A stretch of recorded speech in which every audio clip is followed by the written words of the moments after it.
There are no racial connotations at all so far as we're concerned. We're concerned about the inequities of the distribution, and the person who may be the administrator of the program is not the person who calls all the shots. There is a large and sometimes unwieldy board, and that board isn't necessarily controlled by any ethnic group at all times. So our concern is one of getting funds to our area to meet the needs. We're not concerned about the racial splits. There are X numbers of funds available, and then you find communities competing and try to devise all sorts of methods to come out on top.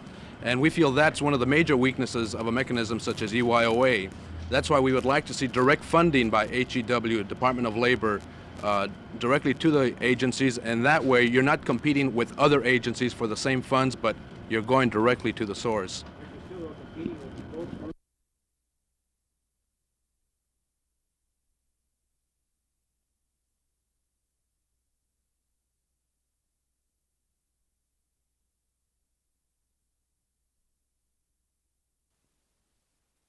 All right. Okay.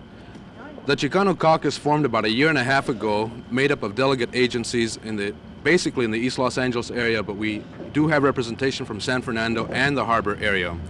And there are approximately 14 agencies that were involved and concerned because the Chicano community was constantly being cut back in funds, and we found that time after time proposals were submitted and denied, yet at the same time we saw proposals were being approved in other areas of the city and county of Los Angeles.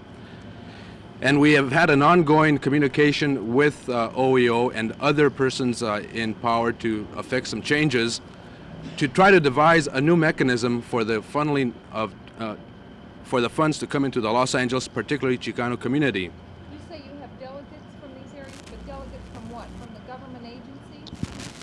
Yeah, there are persons who are employed who are employees of some of the delegate agencies. And by delegate agencies, I mean agencies that see other mechanisms developed, but we want to be a very integral part of developing these mechanisms. We don't want to be left out again, as we have in the case of EYOA, as we have been in the county programs or the city programs. There's a broad representation here. Mr. Edward Olivas here is from the Indian. Yes, I feel that the Indian community... What specific ways have you found the EYOA to be insensitive to the needs of the Indian community? Well, we have repeatedly asked for funding for different types of projects, and these have been gone unanswered. And we have not, I think there's one clinic in Huntington Park that is funded through EYOA, but that's only one project in all the millions of dollars that EYOA administers. One project that perhaps includes about $100,000. Will you attempt now during this study period to give an input to the authorities so that they can come up with plans for you? That is specifically our concern. We would like to be a part of any mechanism that is created to plan for the future to dealing with problems in the Indian community. We want to be a part of that plan. Of EYOA, Mr. Baldonado.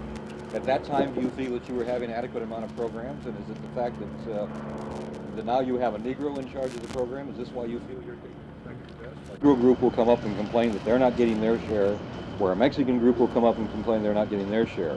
NAP had a mass meeting at one of the junior college schools here 2 years ago. Obviously, if you're saying that you're not... We're critical of the mechanism that exists, the symptoms of that mechanism.